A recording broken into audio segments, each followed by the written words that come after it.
வணக்கம். ஆயுத எழுத்து நிகழ்ச்சிக்கு உங்கள் அனைவரையும் அன்போடு வரவேற்கின்றோம். ஏன் பாரதிய ஜனதாவை பற்றி தமிழக முதல்வர் விமர்சிக்க தயங்குகிறார்? பாரதிய ஜனதாவின் பி டீமா அஇஅதிமுக என்ற எதிர்கட்சிகளுடைய விமர்சனங்களுக்கு முற்றுப்புள்ளி வைத்திருக்கிறார் தமிழக முதலமைச்சர். காங்கிரஸ் அல்லாத, பாரதிய ஜனதா அல்லாத ஒரு ஆட்சி அமைப்பதுதான் தங்களுடைய லட்சியம் என்பதை வெளிப்படுத்தி பாரதிய ஜனதாவை பல அம்சங்களில் கடுமையாக தாக்கி பாஜக, காங்கிரஸ் ஆகிய கட்சிகள் டெபாசிட் இழக்க வேண்டும் என்று கடுமையாக சாடி இருக்கிறார் தமிழக முதலமைச்சர். இந்த விமர்சனங்களுக்கு முற்றுப்புள்ளி வைத்திருக்கிறார் தமிழக முதலமைச்சர். பாரதிய ஜனதாவும் சேர்த்தே முற்றுப்புள்ளி வைத்திருக்கிறது என்று சொன்னால் மிகையல்ல. அஇஅதிமுக, திமுக ஆகிய கட்சிகளை பாரதிய ஜனதாவும் கடுமையாக சாடி இருக்கிறது. நமக்கு எழக்கூடிய கேள்வி எல்லாம், ஒரு போஸ்ட் போல் சினரியோல அதிமுகவும் பாஜகவும் சேராது என்று உறுதியாக சொல்லிவிட முடியுமா?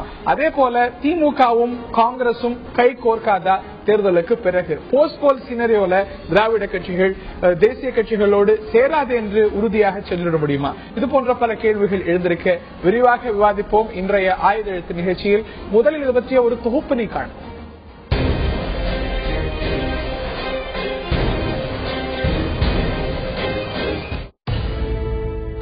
செங்கோட்டையை ஆளப்போவது யார்? எந்த கட்சி கூட்டணிக்கு வாய்ப்பு என்பது நிச்சயிக்க முடியாத நிலை. 1990களுக்கு பிறகு எந்த ஒரு தனிக்கட்சியும் மெஜாரிட்டியுடன் மத்தியில் ஆட்சி அமைக்க முடியாத நிலையில் மாநில கட்சிகள் மத்திய ஆட்சி அதிகாரத்தில் பங்கெடுக்கும் வாய்ப்பு தொடர்கின்றது. ஐக்கிய முற்போக்கு கூட்டணிக்குள் சில மாநில கட்சிகள், தேசிய ஜனநாயக கூட்டணிக்குள் சில மாநில கட்சிகள் என்றால் இவை இரண்டுக்கும் வெளியேதான் நிறைய மாநில கட்சிகள் உள்ளன. அந்த வரிசையில் வருபவையே திமுகவும் அதிமுகவும். இவை இரண்டுமே இரு பெரிய அணியில் இடம்பெறவில்லை என்பதிலும் ஒன்றுபடுகின்றன. மத்தியில் அமைய உள்ள ஆட்சியில் அதிகாரத்தை பெற வேண்டும் என்பதிலும் ஒன்றுபடுகின்றன.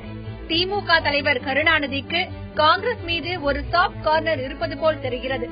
அதிமுக பொதுச் செயலாளர் ஜெயலலிதாவிற்கோ பாஜக மீது ஒரு மறைமுக பாசம் இருப்பது போல் தெரிகிறது. எனவே தேர்தல் வரைக்கும் தான் எதிர்ப்பு பிரச்சாரங்கள் எல்லாம். தேர்தலுக்கு பிறகு எதிரிகளாக பாவிக்கப்பட்டவர்கள் கை கோர்க்கலாம். தற்போது தாமரை இலை தண்ணீர் போல பட்டுப்படாமலும் போல பாவனை செய்பவர்கள் பாலும் தண்ணீருமாக இரண்டர கலந்து போகலாம் என மக்கள் மத்தியில் ஒரு எண்ணம் நிலவுகிறது. இது பாசாங்க அரசியலா, சந்தர்ப்பவாத அரசியலா என்பது கேள்விகளாக எழுப்பப்படுகின்றன. அதே சமயம் இது பார்வை கோளாறு, யூக அடிப்படையிலானது, கட்டமைக்கப்படும் மாயை என்பது குற்றச்சாட்டுக்கு ஆளாகுபவர்களின் குரலாக ஒலிக்கிறது. எது எப்படியாயினும் ஓட்டு போடும் மக்கள் கட்சிகள் அணி மாறும் போது கயிறு நிலையில் தங்கள் நம்பிக்கை ஒன்றாயிருக்க நடப்பது வேறொன்றாக இருக்கிறது என நொந்து போக வேண்டியுள்ளது. 6 தேசிய கட்சிகள், 54 மாநில கட்சிகள், தேசிய கட்சிகளின் வாக்கு வங்கியோ மொத்தம் 45%, மாநில கட்சிகளின் வாக்கு வங்கியோ 55%. எனவே சேர்வதும் பிரிவதும், பிரிந்தவர் சேர்வதும் ஜனநாயக நிர்பந்தமா, ஜனநாயகத்தின் சாபமா? தேர்தலுக்கு பிறகு எதுவும் நடக்கலாமா? இதே போன்ற நிலைதான் நீடிக்குமா? யார் யார் எந்தெந்த நிலைப்பாட்டை எடுத்திருக்கிறார்களோ அதே நிலைப்பாட்டில் தான் இருப்பார்களா? மூன்றாவது அணி, அதாவது காங்கிரஸ் அல்லாத, பாரதிய ஜனதா அல்லாத மூன்றாவது அணி, மாற்று அணி பற்றி தமிழக முதலமைச்சர் சொல்கிறார். ஆக அதற்கு வலு சேர்கிறதா உள்ளிட்ட பல கேள்விகள் எழ இதையே இந்த நிகழ்ச்சியில் விரிவாக நாம் விவாதிக்க இருக்கின்றோம். நிகழ்ச்சியில் நம்முடைய இந்திய குடியரசுக் கட்சியை சேர்ந்த சட்டமன்ற உறுப்பினர், அஇஅதிமுகவுடைய கூட்டணி கட்சியான இந்திய குடியரசுக் கட்சியின் திரு சேகு தமிழரசன் அவர்கள் நிகழ்ச்சியில் இணைகிறார். மார்க்சிஸ்ட் கம்யூனிஸ்ட் கட்சியின் எழுத்தாளர் திரு அருணன் அவர்கள் நிகழ்ச்சியில் இணைகிறார். பாரதிய ஜனதாவின் மாநில செயலாளர் திரு கே டி ராகவன் அவர்கள் இணைகிறார். இதே போல நெல்லை அரங்கத்திலிருந்து திராவிட முன்னேற்ற கழகத்தை சேர்ந்த முன்னாள் சட்டமன்ற உறுப்பினர் திரு அப்பாவு அவர்கள் இணைகிறார். அனைவரையும் இந்த நிகழ்ச்சிக்கு வரவேற்கின்றோம். என்னுடைய முதல் கேள்வி திரு அருணன் அவர்களுக்கு, பிஜேபியோட பி டீம் தான் ஏடிஎம்கே, ஏன் ஒரு வரி கூட தமிழக முதலமைச்சர் பாரதிய ஜனதாவை விமர்சிக்கல என்பது நீங்கள் தொடர்ந்து கூட்டணியிலிருந்து வெளியில வந்த போது அதிலிருந்து வைத்து வரக்கூடிய ஒரு விமர்சனம். ஆனால் நிறைய திட்டிருக்கிறார் ஜெயலலிதா பாரதிய ஜனதாவை. ஆக இப்ப திருப்தியா உங்களுக்கு, இல்ல டூ லேட் நினைக்கிறீங்களா, இல்ல டூ லிட்டில் நினைக்கிறீங்களா? அதாவது நாங்க இந்த கேள்வியை விடாமல் எழுப்பிய பிறகுதான் ரொம்ப தாமதமா முதல்ல காவேரி பிரச்சனையை மட்டும் தொட்டு அந்த விமர்சனத்தை பண்ணாங்க. இப்ப வேறு சில பிரச்சனைகளையும் தொட்டிருக்காங்க என்பது உண்மை. நான் அடிப்படையா எழுப்புகிற பிரச்சனை, அதிமுக டெல்லியிலே நடைபெற்ற அந்த 11 கட்சிகளுடைய கூட்டத்திலையும் கலந்து கொண்டது. அதனுடைய சார்பா திரு தம்பித்துரை வந்திருந்தாங்க. ஒரு பிரகடனம் தயாரிக்கப்பட்டது. அதை அதிமுகவும் ஏற்றுக்கொண்டது. அது வெளியிடப்பட்டது. அதுல மிக முக்கியமான ஒரு விஷயம் என்னன்னா, பாஜகவை பற்றி பொருளாதார கொள்கைகளை பொறுத்தவரை காங்கிரசினுடைய ஒட்டி பிறந்த இரட்டை குழந்தை நாணயத்தின் இன்னொரு பக்கம் தான், வித்தியாசம் இல்ல ஒன்று. மேலும் பாஜக பிளவுவாத சித்தாந்தத்தை கொண்டிருக்கிறது. இன்னும் சரியா சொல்ல போனா அது மக்களை பிரித்து ஆள முயற்சி செய்கிறது. அதற்கு வகுப்புவாத சிந்தனை இருக்கிறது. இந்த நாட்டுடைய மதச்சார்பற்ற ஜனநாயக கட்டமைப்பை அது சீர்குலைத்துவிடும். அத்தகைய சித்தாந்தத்தை கொண்ட கட்சி. ஆகவே அதை வரவிடக்கூடாது. இவ்வளவு இருக்கு. இதையெல்லாம் ஆமா ஏற்றுக்கொண்டது அன்றைக்கு அதிமுக. நம்முடைய கேள்வி அதனாலதான் என்ன வந்துச்சுன்னா, நீங்க அந்த மாதிரி ஏற்றுக்கொண்டது உங்களுடைய பிரச்சாரத்தில் வெளிப்படவே இல்லையே என்பதுதான் நாம் எழுப்பிய கேள்வி. விடாமல் இப்ப அவங்க என்ன வெளிப்பட்டுடுச்சு, எந்த அளவுக்கு வெளிப்பட்டு பாருங்க. காவேரி பிரச்சனை தான் முதல்ல சொன்னாங்க. கேளுங்க, கோர் ஹிந்துத்துவ இஷ்யூஸ் இப்பவும் அந்த தேர்தல் அறிக்கையில இன்னும் ஒரு பிரச்சனையை தான் அவங்க தொட்டிருக்காங்க. அதுல என்ன ஒரு வாக்கியம் இருக்குன்னா, வெளிநாட்டுல வாழ் இந்துக்கள் துன்புறுத்தப்பட்டால் அவர்களை வரவேற்க இந்தியா தயாராக இருக்கிறது ஒரு வாக்கியம் எழுதி வச்சிருக்காங்க. மார்க்சிஸ்ட் எதிர்க்கிறது, ஜெயலலிதாவும் எதிர்க்கிறாங்க. அதான் சொல்ல வர, அதை எதிர்த்திருக்காங்க. ஆனா அதை விட மிக முக்கியமான 3 விஷயங்கள் அந்த அறிக்கையில இருக்கு. ஒன்று, மசூதி இருந்த இடத்துல நாங்க ராமருக்கு கோயில் கட்டுவோம். ஜம்மு காஷ்மீருக்கு தரப்பட்டிருக்கக்கூடிய அந்த மாநில சுயாட்சி அதிகாரத்தை 370 அவசியம் ரத்து பண்ணுவோம். பிறகு முஸ்லிம்களை பயமுறுத்துகிற அந்த பொது சிவில் சட்டத்தை கொண்டு வருவோம். இதை பற்றி முதலமைச்சர் இதுகாரும் 4 தேதி வரை பேசல. ஏன் அப்படின்னு திரு சேகு தமிழரசன் அவர்கள்ட்ட கேட்கலாம். ஒரு கிரெடிட் அவருக்கு கொடுத்தாகணும்.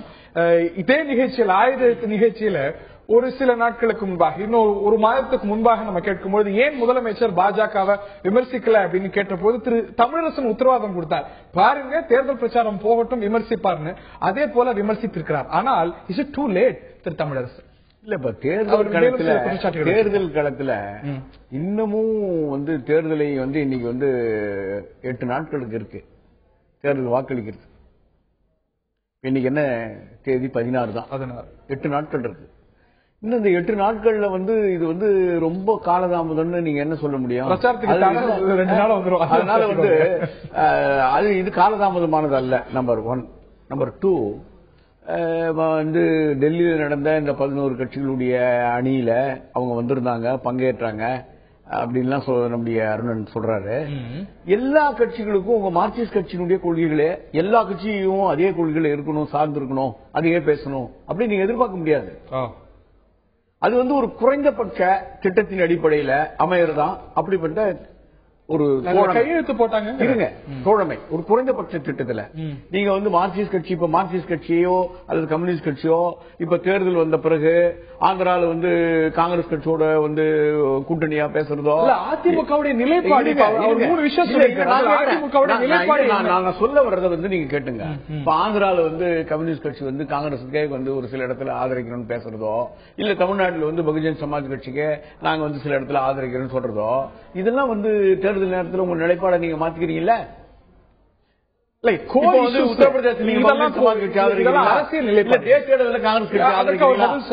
ஆனா என்னுடைய கேள்வி, ராமர் கோயில், யூனிஃபார்ம் சிவில் கோடு, இதுலலாம் அதிமுகவுடைய இன்றைய நிலைப்பாடு என்ன? அது ஏன் தெளிவாக அதுல தெளிவா நீங்க ஏன் இதை பத்தி பேசல அப்படிலாம் கேட்டு இருக்காங்கல்ல. தெளிவா நம்முடைய முதலமைச்சர் பல நேரங்கள்ல மதச்சார்பினையே பேசிட்டு இருக்காங்க. அதுலயும் அவங்க ஒரு முறை மிக தெளிவா சொன்னாங்க, மதச்சார்பின்மை என்பது மதங்களை சாராமல். அயோத்தி இஷ்யூல ராமர் கோயில் இஷ்யூல முதலமைச்சர் வேற நிலைப்பாடு, கோயிலுக்கு ஆதரவான நிலைப்பாடு முன்பு எடுத்தவர் அப்படிங்கறது உங்களுக்கு மாற்று கருத்து உண்டா? இல்ல, தெளிவா அதாவது பாஜக நாளைக்கு அமைய போற அந்த ஆட்சியோட நாங்க பங்கேற்க மாட்டோம். பாஜக அல்லாத, காங்கிரஸ் அல்லாத, இதுங்க நான் பேசுறது விடுங்க, பாஜக அல்லாத, காங்கிரஸ் அல்லாத ஒரு மாற்று அரசை நாங்கள் உருவாக்குவோம் அப்படின்னு சொன்னாவே பாஜக ஆதரிக்கலாம். இதை சொல்லி நீங்க சொன்னீங்களா? இதை சொல்லி நீங்க சொன்னீங்களா? ராமர் உங்க விருது எனக்கு பிடிக்கலன்னு சொன்னா அதுல விருதுல நீங்க இது கோவில் கட்டப்படணும் சொன்னீங்களா? ராமர் கோவில் கட்டப்படணும், யூனிஃபார்ம் சிவில் கோட் நல்லது அப்படின்னு முந்தைய காலத்துல முதலமைச்சர் கருத்து சொல்லியிருக்காங்களா? 2 செய்தியை பார்க்கணும். 2 செய்தி. ஒன்னு, பாஜக அதாவது இல்ல என்னுடைய பாஜகவை ஆதரிக்கணும் பாஜகவை ஆதரிக்கணும்னு சொன்னா எப்பவுமே நம்முடைய முதலமைச்சரை பொறுத்த வரைக்கும் ஒரு உறுதியில ஒரு தெளிவான ஒரு முடிவிலையோ அவங்க யாருக்கும் வந்து கவலைப்பட மாட்டாங்க. இதுவரை பிஜேபி நிலைப்பாடு காங்கிரஸ் ஆதரவு இல்லை. இதை சொல்லி நீங்க சொன்னீங்களா? இந்த நிலைப்பாடு என்ன? ராமர் கோவில் கட்டுவது, யூனிஃபார்ம் சிவில் கோட், இது ரெண்டுத்தையும் முதலமைச்சர் முன்பு ஆதரிச்சிருக்கிறார். இன்னைக்கு ஆதரிக்கிறாரா எதிர்க்கிறார்? பொது சிவில் கோடு ஒருபோதும் ஆதரிக்கலையே. நான் 2003 சரியா 30/7/2003 தேதியிட்ட ஒரு இதழில இருந்து நான் படிக்கிறேன். அதுல வந்து common civil code will ensure true equality for everyone. Her party will certainly support a law providing for a uniform civil code என்று சொல்லியிருப்பதாக இந்த இதழில ஹிந்து இதழில 37 இதழ் ஹிந்து இதழில குறிப்பிடப்பட்டிருக்கிறது. அதை போல அவர்கள் ஒருபோதும் அதாவது இப்போ ராமர் கோயில் கட்டுறதுங்கிறதுல எங்களை மாதிரி வந்து அந்த வந்து பகுத்தறிவாளர்களுக்கு கூட மாறுபட்ட கருத்து இல்ல. ஒரு மசூதி கட்டுறதுலயோ ஒரு கோயில் கட்டுறதுலயோ ஒரு சர்ச் கட்டுறதுலயோ எங்களை போன்ற பகுத்தறிவாளர்களுக்கு கூட மாறுபட்ட கருத்து இல்ல. ஆனால் அதனால் சட்டம் ஒழுங்கு சீர்கடக்கூடாது, அதனால் மற்ற மதத்தினர் புண்படக்கூடாது.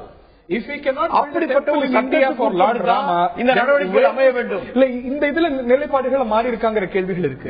இது ஏதோ நீங்க ஒரு சொல்றீங்க. இப்ப நான் சொல்றேன் கேளுங்க.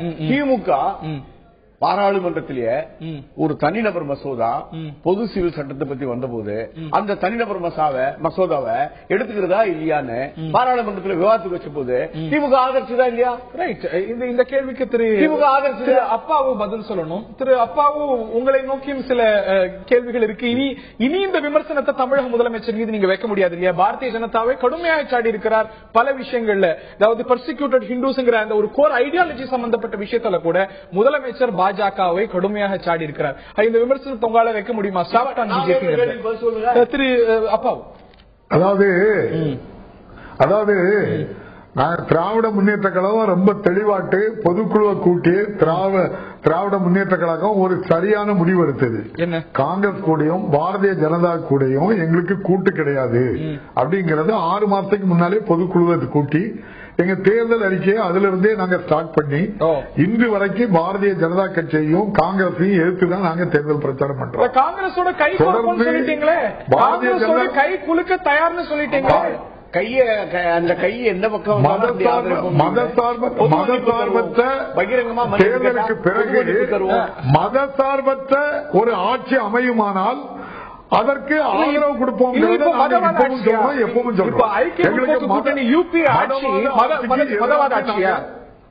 இப்ப இருக்கக்கூடிய ஆட்சி மதவாத ஆட்சியா? நடக்கிற ஆட்சியை பற்றி பேசல, இப்ப நடக்கிறத பத்தி நாங்க பேசல, நடக்க போறதை பத்தி தான் நாங்க இப்ப பேசுறோம்.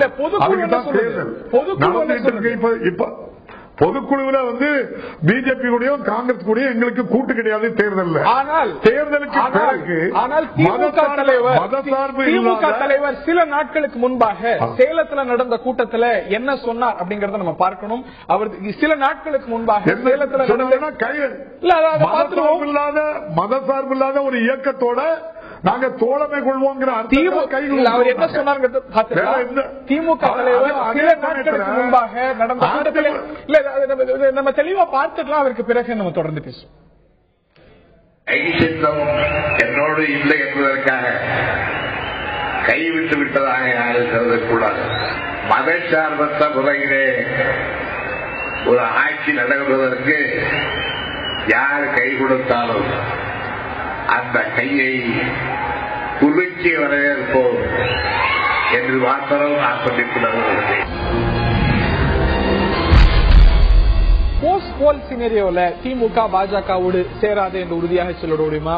காங்கிரசும் திமுகவும் கை கோர்க்காதுன்னு சொல்லிட முடியுமா? என்ற உள்ளிட்ட பல கேள்விகள் நமக்கு எழுந்திருக்க பாரதிய ஜனதாவை கடுமையாக முதலமைச்சர் சாடி இருக்கிறார். 3வது அணி, மாற்று அணி, மாநில கட்சிகள் உள்ளடக்கிய காங்கிரஸ் அல்லாத பாஜக அல்லாத ஒரு ஆட்சியை பற்றி பேசியிருக்கிறார். அதற்கான மொமெண்டமும் பெருகுகிறதா என்ற கேள்விகள் எழுந்திருக்க அதை பற்றி நாம் பேசுகிறோம். நான் திரு KT ராகவன் அவர்கள்ட்ட கேட்க விரும்புகின்றேன். திமுக அதிமுகவை பற்றி மோடி விமர்சிச்சிருக்கிறார். தமிழக தமிழக முதலமைச்சரும் மிக கடுமையாக பாரதிய ஜனதாவை சாடியிருக்கிறார். ஆனாலும் கூட இப்பொழுது எழுந்திருக்கக்கூடிய விமர்சனம் இப்பயும் கூட அதிமுக தலைமை மீது மோடியும் பாஜகவும் சாஃப்டா இருக்கு. என்ன சாஃப்டா இருக்குன்னா எப்படின்னு புரியல. இன்றைக்கு நரேந்திர மோடி அவர்கள் தமிழ்நாட்டில் இருக்கிறார். அவருடைய பேச்சுக்களை கவனித்தீர்கள் என்று சொன்னால் இந்த தமிழகத்தினுடைய இந்த அனைத்து இந்திய அண்ணா திராவிட முன்னேற்ற கழகத்தினுடைய தோல்விகளை சொல்லியிருக்கிறார். மின்சார பிரச்சனை பற்றி பேசியிருக்கிறார். ஆனா ஏதோ பேசாத மாதிரி நேற்றைக்கு கூட ஜெயலலிதா அவர்கள் பேசும் பொழுது முல்லை பெரியாரை பத்தி சொல்லல, பிஜேபிக்கு தமிழக நலன்களில் அக்கறை இல்லை என்றெல்லாம் சொல்லியிருக்கிறாங்க. இது அதிமுகவோட மேனிபெஸ்டோ 48 பக்கம் இருக்கு. இதுல முல்லை பெரியாரை பத்தி எங்காவது ரெஃபரன்ஸ் அவங்க கொடுத்திருக்காங்களா எனக்கு காட்ட சொல்லுங்க. அதிமுக முல்லை பெரியாரை பத்தி அதிமுகவே சொல்லலங்க. காவிரி விஷயம் சொல்லிருக்காங்களா? காவிரி விஷயம் கண்டிப்பா சொல்லிருக்காங்க. பிஜேபியும் கூட அதை பற்றி எங்களுடைய மேனிபெஸ்டோல ஃபாரின் அஃபேர்ஸ் பத்தி சொல்லும் பொழுது சொல்லி இருக்கிறோம். அதாவது ஸ்பெசிபிக்கா சொல்லலாம் இல்ல, பாகிஸ்தானை பத்தியும் சொல்லல, பங்களாதேஷையும் பத்தி ஸ்பெசிபிக்கா எந்த நாட்டையும் பத்தி பேசல. வெளிவிவகார கொள்கையிலே பாரதிய ஜனதா இல்ல. அதாவது நான் கொஞ்சம் பேச போறேங்க. நான் சொல்லுவது இலங்கை தமிழர்கள் சொல்றதில்ல, இலங்கை பிரச்சனை பத்தி இல்ல. அவர் neighbourhood, in our neighborhood we will pursue friendly relations.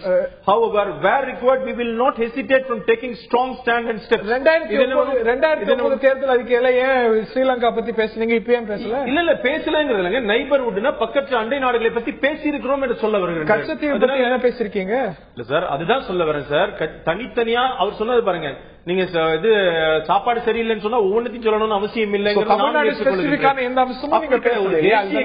தேசிய கட்சி தேசிய அளவில் தன்னுடைய நிலைப்பாட்டை சொல்லும் ஒவ்வொரு விஷயத்திலும். அதே போல அண்டை நாடுகளுடைய உறவுகளை பற்றி சொல்லும் பொழுது தெளிவாக சொல்லி இருக்கிறது. 2009 பாகிஸ்தான், ஸ்ரீலங்கா, பங்களாதேஷ் கண்ட்ரி ஸ்பெசிபிக்கா சொன்னீங்க. தவிர்த்திருக்கீங்க. அது இல்ல, பாகிஸ்தானை பத்தியும் சொல்லல, பங்களாதேஷ் பத்தியும் ஸ்பெசிபிக்கா சொல்லல. ஆனால் ஒவ்வொரு ஹெட்ல அயல் உறவு அப்படின்னு சொல்லுங்க. உங்களுடைய காவிரி விவகாரத்துல இதுதான் உங்களுடைய கொள்கை எப்படி நான் புரிஞ்சுக்க, இல்லாட்டி முல்லை பெரியாறுல இதுதான் கொள்கை எப்படி புரிஞ்சுக்க? ஏன்னா ஸ்ரீலங்கா விஷயத்துல உங்க தேசிய தலைவர்கள் ஒரு மாதிரியும் மாநில தலைவர்கள் ஒரு மாதிரி பேச, what is your stand on the issue? தெளிவா சொல்லியிருக்கிறோம். தேசிய தலைமையும் அதே தான் சொல்லியிருக்கிறது, மாநில தலைமையும் அதே தான் சொல்லியிருக்கிறது. மேனிபெஸ்டோக்கு முன்னாடி ஒரு சார்ஜ் ஷீட் கொடுத்தோம். அதுல 38வது பக்கத்துல தெளிவாக மத்திய அரசாங்கம் இலங்கை விவகாரத்துல எந்த அளவுக்கு அநீதி இழைத்திருக்கிறது என்பதை தெளிவாக சொல்லி 38வது பக்கத்துல இருந்ததுதான். என்னுடைய கேள்வி, ஏன் அதிமுக தலைமை மீது சாஃப்டா இருக்கீங்க? இன்னைக்கு இருக்க வேண்டும். இல்ல, இன்னைக்கு நீங்க இன்னைக்கு மோடி பேசினதை குறிப்பிடுறீங்க. மோடி அதை தான் சொல்றாரு. ஆன் ஏடிஎம்கே அலையன்ஸ் சொல்லிட்டு ஏஎன்ஐக்கு கொடுத்த பேட்டியில we might have differences of ideology but personal levels I have excellent relations with Jayalalitha ji. அது நிறுத்தல. ஆனா இப்ப கேட்கும்போது திருப்பி ஒரு கூட்டணி சேர்றதுக்கான கேள்வி வரும்போது, no, we haven't made bitter statements against each other. I don't believe there are any political untouchables. கூட்டணி பற்றி கேட்கும் பொழுது மோடி மாத்திரம் இல்லங்க, பாரதிய ஜனதா கட்சி பல முறை இதை பத்தி சொல்லியிருக்கிறது. கம்யூனிஸ்ட் கட்சி தான் பிஜேபியை பொறுத்த வரைக்கும் அரசியலில் தீண்டத்தகாத தன்மை என்பது என்றைக்குமே கிடையாது. இன்றைக்கு ரெக்கார்டட். அத்வானி அவர்கள் சொல்லியிருக்கிறார், வாஜ்பாய் அவர்கள் சொல்லியிருக்கிறார், பல தலைவர்கள் நாங்க சொல்லி இருக்கிறோம். அரசியலில் கொள்கை ரீதியாக வேறுபாடுகள் இருக்கலாம், ஆனால் தனிப்பட்ட முறையிலே இருக்கக்கூடாது. அது சோனியா காந்தியோட இருக்கிற உறவாக இருந்தாலும் சரி, ஜெயலலிதா அவர்களோட இருக்கிற உறவாக இருந்தாலும் சரி, தனிப்பட்ட முறையில ஒரு தலைவர்கள் இன்னொரு தலைவரோடு நன்றாக பழகுவது. கூட்டணி பற்றி கேட்கும் பொழுது நாங்க 2 பேரும் தனிப்பட்ட வகையில் எதுவும் பேசல. ஆனா அவங்க எங்களுக்கு அன்டச்சபிள் கிடையாது அப்படின்னா நாங்க அவங்களோட சேர்றதுக்கான வாய்ப்பு. ஏடிஎம்கே மாத்திரம் இல்ல, பிஜேபிக்கு டிஎம்கே அன்டச்சபிள் இல்ல, கம்யூனிஸ்ட் அன்டச்சபிள் இல்லங்கிற நான் சேர்த்துப்பீங்க.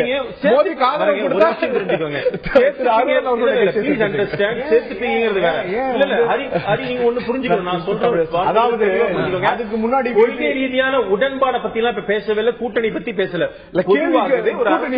அவர்களுடைய நிலைப்பாட்டிலே ஒரு கட்சி வச்சிருக்காங்க, அவங்க கொள்கை தனி கொள்கை இருக்கிறது கம்யூனிஸ்டுக்கு. நான் அதற்காக கம்யூனிஸ்ட் தலைவரோட பேசினாலே உடன்பாடு நடத்துமா, நல்ல உறவு வச்சுனா என்ன தவறு இருக்கிறது? திரு தமிழரசன் அவர்கள்ட்ட கேட்க வரும் என்று இப்போ பாஜக காங்கிரஸ் அல்லாத ஒரு அரசு என்று பேசுறாங்க.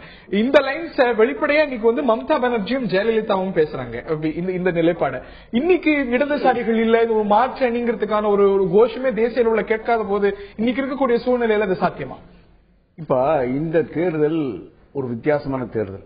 இந்த தேர்தல் மட்டும் இல்லாம கடந்த காலத்துல நீங்க ஒரு புள்ளி விவரங்களை எடுத்து பாத்தீங்கன்னா கூட இருக்கிற 28 மாநிலத்துல 14 மாநிலத்துக்கு மேல காங்கிரஸ் கட்சி ஆண்டது இல்ல, 14 மாதத்துக்கு மேல பாஜக ஆண்டது இல்ல. 25 ஆண்டு காலமா கடந்த 25 ஆண்டு காலமா ஏதோ தப்பி தவறி ஒரு முறை அப்படி இல்லாம இருந்திருக்கலாமே தவிர கூட்டணி ஆட்சி தான். டெல்லியில கூட்டணி ஆட்சி தான் நடந்துட்டு இருக்கு. இப்ப கூட பாஜக 28 கட்சியோட கூட்டணியோட நிக்குது தேர்தல்ல. காங்கிரஸ் கட்சி ஒரு 25 கட்சியோட கூட்டணி வச்சுக்கிட்டு தான் நிக்குது தேர்தல்ல. அதனால இந்த சூழல்ல நாளைக்கு தேர்தலுக்கு பிறகு 40 இடங்களிலும் அண்ணா திராவிட முன்னேற்ற கழகம் வெற்றி பெறுமானால் எப்பவுமே பாத்தீங்கன்னா ஒரு தேர்தல் நாடாளுமன்ற சட்டமன்ற உறுப்பினர்களை தேர்ந்தெடுப்பதோடு சரி, அப்புறம் அந்த கட்சி பல வியூகங்களை வைத்திருக்கோம். அந்த வியூகங்களை எல்லாம் இப்போ வெளிப்படுத்தணும்னு அவசியம் இல்ல. அது இப்போ உங்க லட்சியம் காங்கிரஸ் அல்லாத பாஜக அல்லாத அரசு உருவாக்குறது.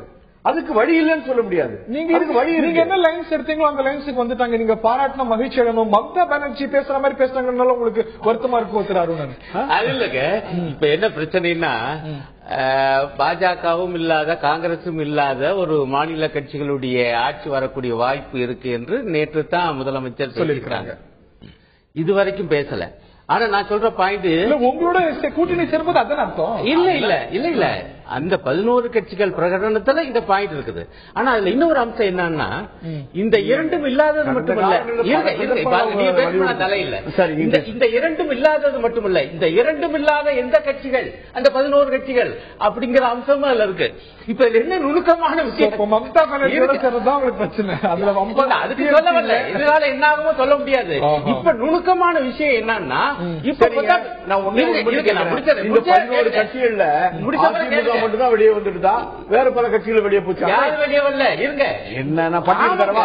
ஆமாங்க, பட்டியல் தரவா? இல்ல நீங்க சொன்ன நவீன் பட்நாயக் கூட இப்ப தெளிவா இருக்காரு. நான் இப்படித்தான் சொல்லிட்டு இருக்கேன். முதல்ல என்னென்னமோ சொன்னீங்க. ஆகவே பிரச்சனை என்னன்னா, இதுவும் கூட இவ்வளவு நாள் கழிச்சுதான் இப்பதான் பேசியிருக்காங்க. இதுக்கு என்ன காரணம் என்றால், தமிழ்நாட்டுடைய சிறுபான்மை மக்கள் இவரை பற்றி ஆழ்ந்த சந்தேகத்துக்கு உள்ளானார்கள். அதனுடைய ஒரு வெளிப்பாடு ஜவுஹித் அந்த கட்சி ஆதரவை வாபஸ் பெற்றது. ஆகவே இதெல்லாம் சேர்ந்துதான் அவங்க இப்படி பேச வச்சிருக்கு. ரைட். நான் திரு அப்பா அவர்கள்ட்ட கேட்கிறோம் என்ற இடைவேளைக்கு முன்னாடி கருணாநிதி உருவாக சொல்ல காங்கிரஸோடு சேர மாட்டோம் என்று திமுக உங்களுடைய பொருளாளர் வேறு நிலைப்பாடு எடுக்கிற, உங்கள்கிட்ட ஒரு கிளாரிட்டி இல்லையோ காங்கிரஸோடு சேரணுமா கூடாதான்னு? உங்களுடைய தலைவர் சேரலாங்கிற ஒரு நிலைப்பாடு. நாங்க ரொம்ப தெளிவா சொல்லிட்டோம், பிஜேபி காங்கிரஸோட கூட்டணி கிடையாது, தேர்தலுக்கு பிறகு மதவாத இயக்கத்தோட எங்களுக்கு ஒட்டு உறவு கிடையாது சொல்லிட்டோம். அதிமுக இப்ப பண்ற நாடகம் எதுக்காக அப்படின்னு சொன்னா, என்னுடைய கேள்வி அருணன் என்னுடைய கேள்வி காங்கிரஸ் பத்தி சொல்லி முடிச்சிருந்தேன். நான் அதுக்குதான் இந்த பதில சொல்றேன். அதிமுக இப்ப இந்த நிலைப்பாடு எடுப்பதற்கு காரணம், தௌஹித் ஜமாத்து அவங்களை விட்டு ஆதரவு கொடுக்கன்னு சொல்லிட்டு இப்ப எங்களுக்கு ஆதரவு தந்துட்டாங்க. ஒட்டுமொத்த சிறுபான்மை மக்களும் நம்பகத்தன்மை உள்ள தலைவராட்டு கலைஞர் வந்ததுனால ஒரு நாடகம் ஆடுறாங்களே தவிர, அதிமுக வாக்களியுங்கள் என்று சொல்லி பகிரங்கமாக அவர்களே சொன்னாங்க. எங்கெல்லாம் பாரதிய ஜனதா கட்சி போட்டியிடுகிறதோ அங்கு பாரதிய ஜனதா கட்சிக்கும், பாரதிய ஜனதா கட்சி போட்டியிடாத இடங்களில் அதிமுகவுக்கு வாக்களியுங்கள் என்று சொல்லி ஒரு முக்கியமான பிஜேபி நாடாளுமன்ற மேலவை உறுப்பினராக தேர்ந்தெடுக்கப்பட்ட வெளிப்படையான விஷயம்.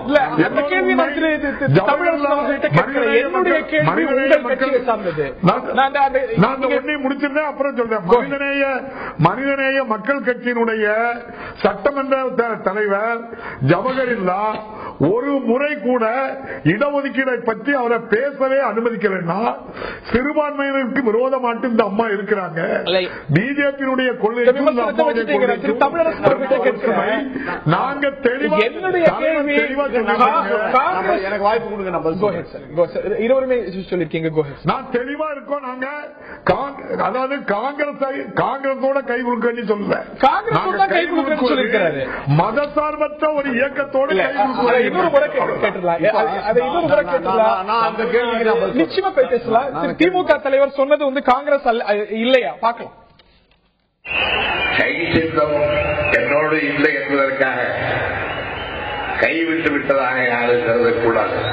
மதச்சார்பற்ற முறையிலே ஒரு ஆட்சி நடக்குவதற்கு யார் கை கொடுத்தாலும் அந்த கையை குலுக்கி வரவேற்போம் என்று மாத்திரம் நான் சொல்லிக் இது மட்டுமல்ல, போன மாசம் 26ஆம் தேதி நம்பிக்கையோடு சொல்லுவேன், இதே காங்கிரஸ்காரர்கள் நாளைக்கு மனம் வருந்தி நாங்கள் இந்த மதச்சார்பற்ற நிலைக்கு மீண்டும் திரும்புவோம், நாங்கள் மத வெறியர்களை ஆதரிக்க மாட்டோம் என்று சொல்வார்களானால், என்று முன் வருவார்களேயானால் அவர்களுக்கு போனால் போகிறது என்று திராவிட முன்னேற்ற கழகம் ஆதரிக்கும் என்று சொல்லியிருக்கிறார். பொது மன்னிப்பு பத்தியும் சொல்லியிருக்கிறார். இது காங்கிரஸ் ஸ்பெசிபிக். காங்கிரஸ் பத்தி இன்னைக்கு நீங்க சொல்லி நாங்க சேரவே மாட்டோம் அப்படின்னு உங்க பொதுக்குழு சொல்ல, உங்களுடைய திமுக பொருளாளர் சொன்னது என்னங்கிறதையும் கேட்டுடலாம்.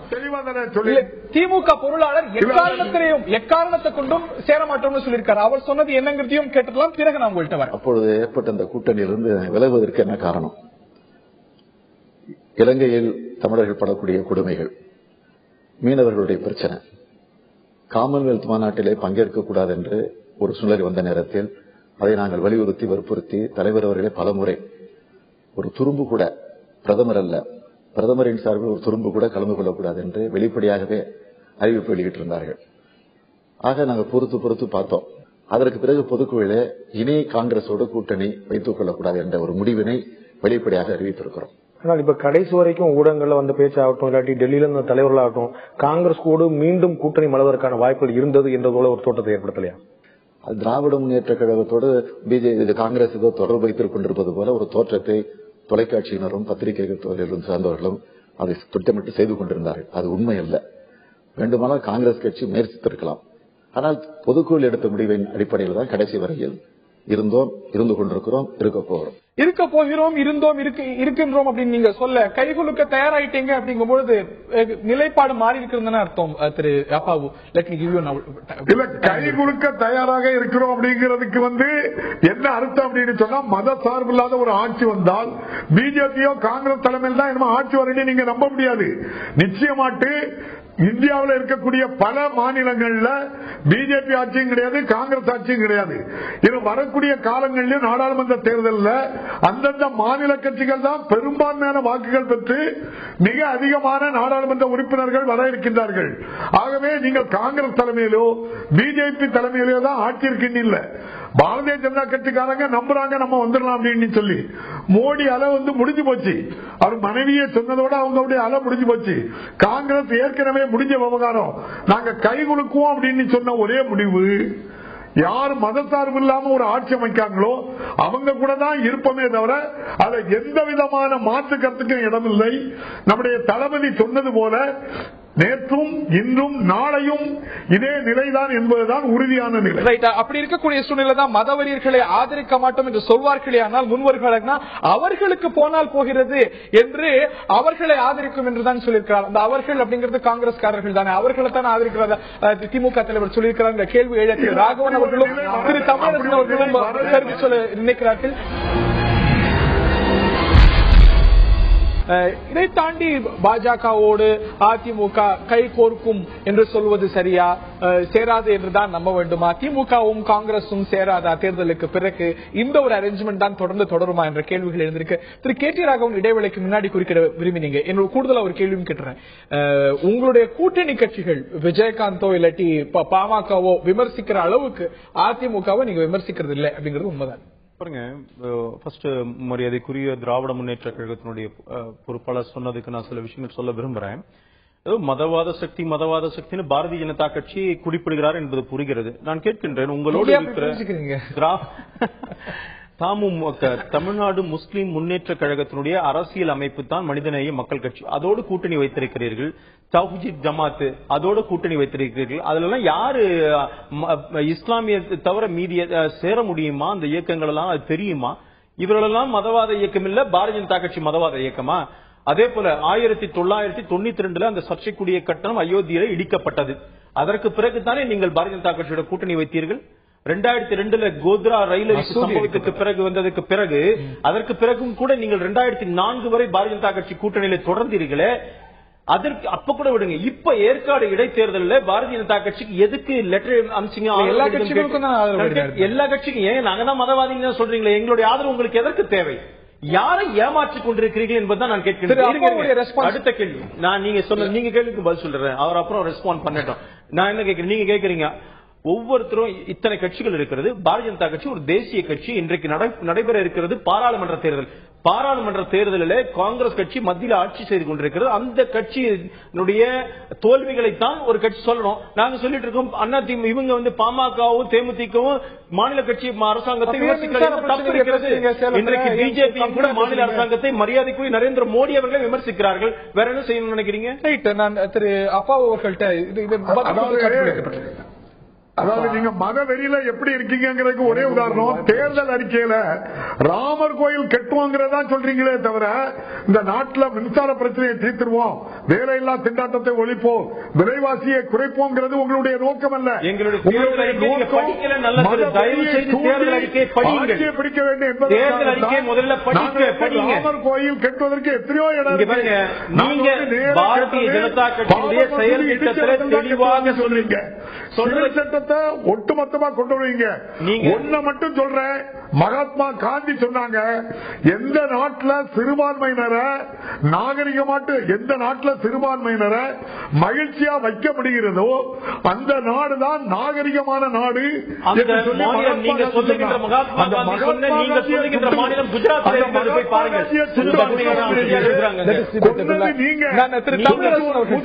மதவாதத்தை சொல்லுவதற்கு மதவாதத்தை பத்தி பேசுவதற்கு திராவிட முன்னேற்ற கழகத்திற்கு எந்த அறிவுரையும் கிடையாது. RSS ஆள் அனுப்பியா ஜெயலலிதா பாரதிய ஜனதா கட்சிக்கு எனக்கு வாய்ப்பு கொடுங்க. இப்போ திரு அப்பாவு அவர் சொல்றாங்க மதச்சார்பற்ற தன்மைன்னு. மதச்சார்பற்ற தன்மைன்னு அவர் சொல்றாரு. இப்ப காங்கிரஸ் கட்சி 10 ஆண்டு காலம் அவங்களோட இருந்தாங்களே, அவங்க மதச்சார்பற்ற தன்மை இல்லையா? அப்போ அதிமுக பொதுச் செயலாளர் சொல்றாங்க காங்கிரஸ் அல்லாத பாஜக அல்லாத ஒரு மாற்று தலைமையை நாங்க உருவாக்கணும். திமுக சொல்லுது மதச்சார்பற்ற. இப்ப இந்த மதச்சார்பற்ற தலைமைங்கிறது அமெரிக்கால இருந்து வருமா, ரஷ்யால இருந்து வருமா? யாருன்னு ஏன் இது வரைக்கும் சொல்ல மாட்டேங்கிறீங்க? அதிமுக ஒரு தொண்டனும் இந்த தேர்தலை சொல்றான் 40 இடங்கள்ல எங்களுடைய முதலமைச்சர் அதிமுக பொதுச் செயலாளர் அம்மாவை பிரதமர் வேட்பாளராக நிறுத்துவோம், இந்த மாற்று அரசியல் தலைமையை அவங்க ஏற்பதற்கான அதற்காக நாங்க வாக்கு கேட்கிறோம் சொல்றாங்க. திமுக இது வரைக்கும் அதை போல இதுதான் எங்களுடைய ஸ்டாண்ட் தெளிவா சொல்ல முடிஞ்சிருக்கா? சோனியா காந்தி இல்ல, ராகுல் காந்தி இல்ல, சரி நரேந்திர மோடி இல்ல, யார்? திரு கருணாநிதியா, திரு ஸ்டாலினா? அதிமுக இன்னார் தான் பிரதமர் அப்படின்னு சொல்லிருக்காங்க. அதிமுக கடைசி தொண்டம் கூட அவங்க எப்படி சொல்லுவாங்க? அவங்க முன்னிலையில ஒரு கடைசி தொண்டன் கூட இன்னைக்கு தேர்தல் இடத்துல என்ன சொல்றான்? நாங்க 40 தொகுதிகள் வெற்றி பெறணும், ஒரு மாற்று அரசு அமையணும், அம்மா அதுக்கு தலைமை ஏற்கணும், அதனால நாங்க வாக்கு கேட்கிறோம். முதலமைச்சர் நான் பிரதமர் வேட்பாளர் சொல்லவே இல்லை. அதாவது இதுவரைக்கும் பிரதமர் வேட்பாளர் யாருமே இது டூயல் சிஸ்டம், இரட்டை ஆட்சி. அதாவது அமெரிக்காவை போல அதிபர் தேர்தல் இல்ல, இப்படிதான் அதிபர் வேட்பாளர். இதுல இப்பதான் பாஜக தான் திருப்பி நரேந்திர மோடி பிரதமர் வேட்பாளர், அத்வானி பிரதமர் வேட்பாளர். திருப்பதியை தாண்டி எங்க எம்பிக்கு நின்று பாருங்களேன். அப்படி அதிமுக என்ன ஆகுது? நான் சொல்றேன், பாஜக நீங்க 84 2 நாடாளுமன்ற பிரைம் மினிஸ்டர்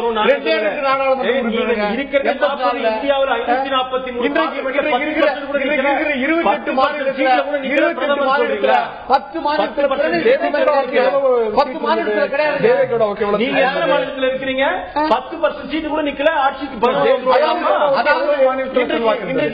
தேவகவுடா ஒரு தேசிய கட்சியில இருந்தார், 56 எண்ணிக்கையில் இருந்தது. மாற்று கட்சிகள் 54% தான் காங்கிரஸ் பாஜக. நான் சொல்ற ஒரு விஷயம், பாஜக எதிர்ப்பை பொறுத்த வரையில திமுக அதிமுக ரெண்டோட எங்களுடைய அனுபவம் என்னன்னா, அவங்க அதுல உறுதியா இருந்தது இல்லை என்பது. திமுகவுடன் அப்படி ஒரு கடந்த கால அனுபவம், அதிமுகவுடன் ஒரு அண்மை கால அனுபவம். ஒரே ஒரு உதாரணம் சொல்றேன்.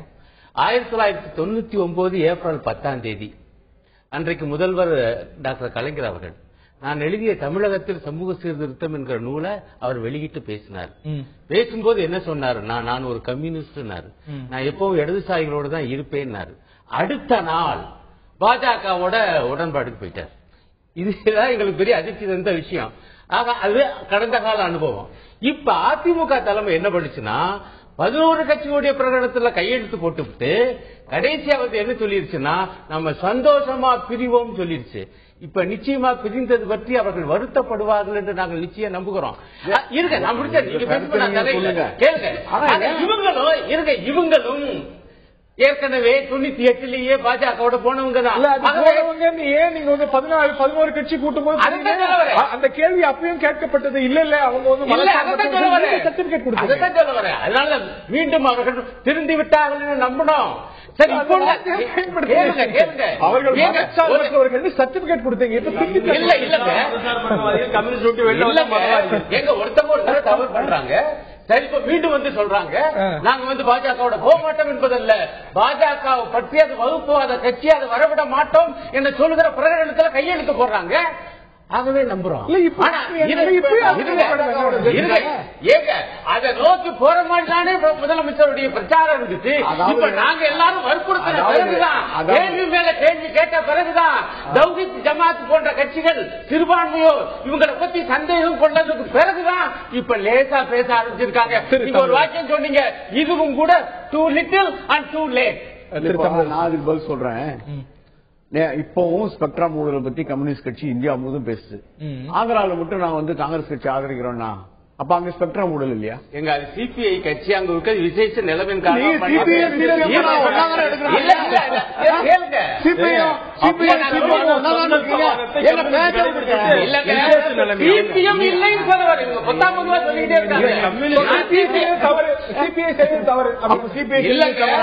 அவங்க அது மாதிரி விளக்கம்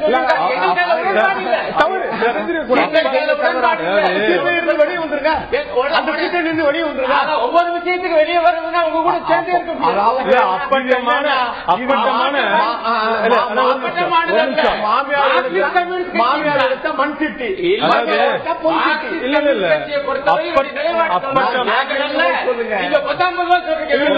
அப்பட்டமான ஒரு சந்தர்ப்பவாதத்தை வந்து கம்யூனிஸ்ட் கட்சிகள் எப்படி அவருடைய முகத்தில் கீழ்ந்து பாருங்க.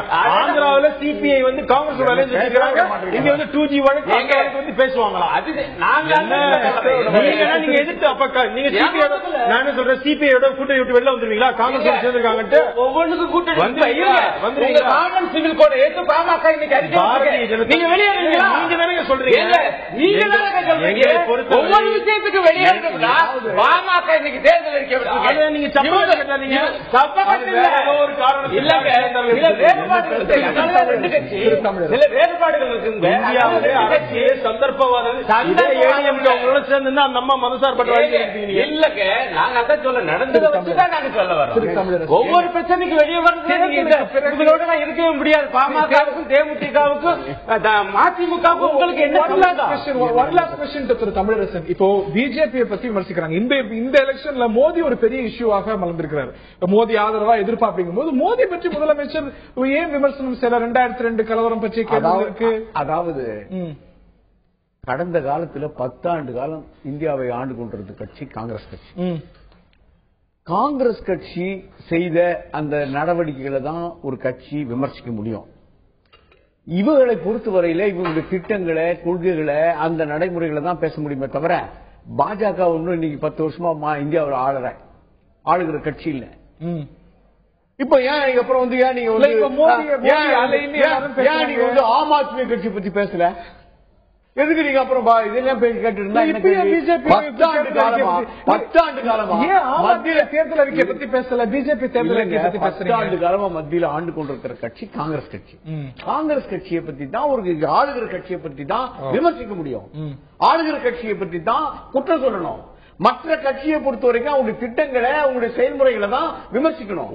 அந்த விமர்சனத்தை நீங்க சொல்ல. ஒன் லாஸ்ட் கொஸ்டின் டு அப்பாவு. தேர்தலுக்கு பிறகு ஒரு வாய்ப்பு கொடுங்க. இல்ல அவர் வந்து தவீத் ஜமாத் இதே இவரும் சொல்றாரு, அவரும் சொல்றாரு. நான் திரு அப்பா அந்த கேள்விகள் இருக்க. என்னுடைய கேள்வி, தேர்தலுக்கு பிறகு உங்களுடைய பொதுக்குழு தீர்மானத்தின்படி காங்கிரஸோடு சேர மாட்டீர்களா? இல்ல திமுக தலைவர் சொன்னது போல கை கோர்ப்பீர்களா மதச்சார்பின்மையை ஊக்குவிக்கிறதுக்காக? ஒன் லாஸ்ட் கொஸ்டின் ரொம்ப சுருக்கமா. மதசார்பில்லாத ஒரு ஆட்சி மத்தியில் அமைவதற்கு நாங்கள் துணை நிற்போம். தளபதி சொன்னது போன்று நேற்று, இன்று, நாளை மூன்றும் எங்களுடைய நிலைப்பாட்டில் எந்த மாற்றமும் இல்லை. சொல்வதைத்தான் செய்வோம், செய்வதைத்தான் சொல்வோம். சந்தர்ப்பமாக பார்ப்போம். இந்த நிலையில நேர்கள்ட்டையும் கேட்டிருந்தோம். இன்றைய மக்கள் கருத்து கேள்விக்கு நேர்கள் அளித்த பதில் என்ன அப்படிங்கறத பார்ப்போம்.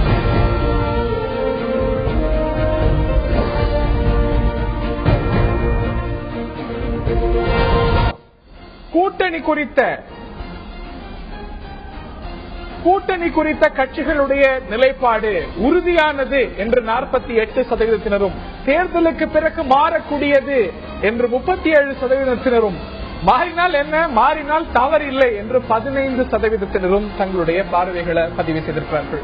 மாறுமா மாறாதா இந்த கேள்வி இருக்க, மாறினால் தவறா இல்லையா அப்படிங்கிற கேள்விகளும் எழுந்திருக்கிறது. இந்த தருணத்துல நிகழ்ச்சி நிறைவு செய்தாக வேண்டும். நிகழ்ச்சியில பங்கு பெற்ற திரு அருணன், திரு சேகு தமிழரசன், திரு ராகவன், திரு அப்பாவு மற்றும் வாய்ப்பு போதுமானதாக இல்லை அப்படின்னா மன்னிக்கணும். இந்த தருணத்துல நிகழ்ச்சியை பார்த்த நேர்களுக்கும் நன்றி தெரிவித்து விடைபெறுகின்றோம். வணக்கம்.